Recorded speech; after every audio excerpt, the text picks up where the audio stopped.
accuracy that you actually need to get it to actually work, unless you're a small football club, whether in the United States or in Europe, that you have a 5 or 10,000 stadium, then that'll work, right? Because you can sell 10,000 tickets in an hour, boom, you're done, great. But in America, you need to be able to sell out, if you will, for football and concerts. You're probably looking at 60, 70, 80, 100,000 tickets in minutes for big games, depending who it is. If you're, like in Europe, I guess if you like France, yeah, you take a couple of years to sell a ticket for a football club there.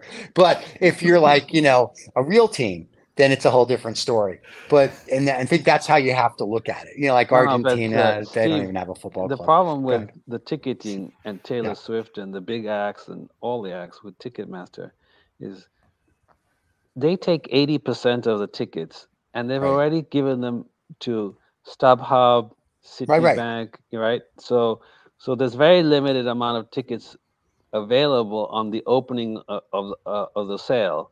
Right. That's really the problem. The problem here is, I'm sure Web 2 and Web 3 combined can do the volume. This is just a business monopoly that that the people uh, putting shows and and selling tickets in football and whatever the venue is Right.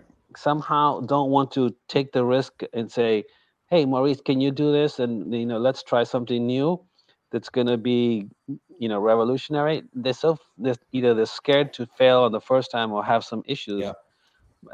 Really, it's I don't understand why anybody just doesn't put a little bit of cash and blows Ticketmaster out of the smithereens.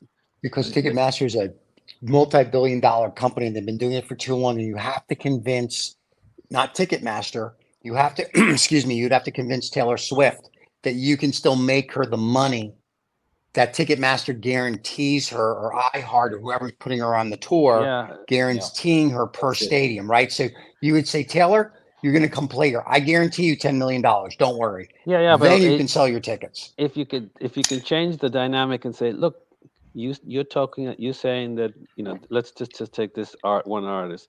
Okay, you want your fans to get the tickets at a reasonable price. Okay, well, stop with your demands of having upfront cash and put your money where your mouth is, and let's do this, and we can do it, right?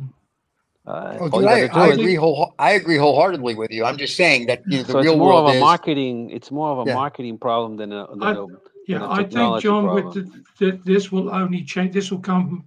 One of the few things that will work bottom up is there'll be artists who will be saying, "I want to control my tickets.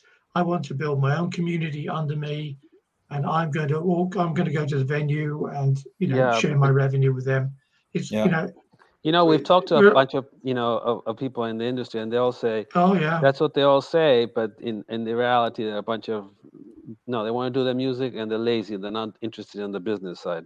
So it's going to have to come up with I don't know, a couple of. There's always you have to be a maverick and change the system. And well, I think on the plus side, it sounds like Maurice and his companies. I've added very respectfully. I say that Maurice is, you've put some serious pieces into the puzzle here. Because it's from a consumer's point of view, they don't care. Like Steve said, I got a car, I don't care what's under the bonnet. I need to go from A to B, and it provides me that facility.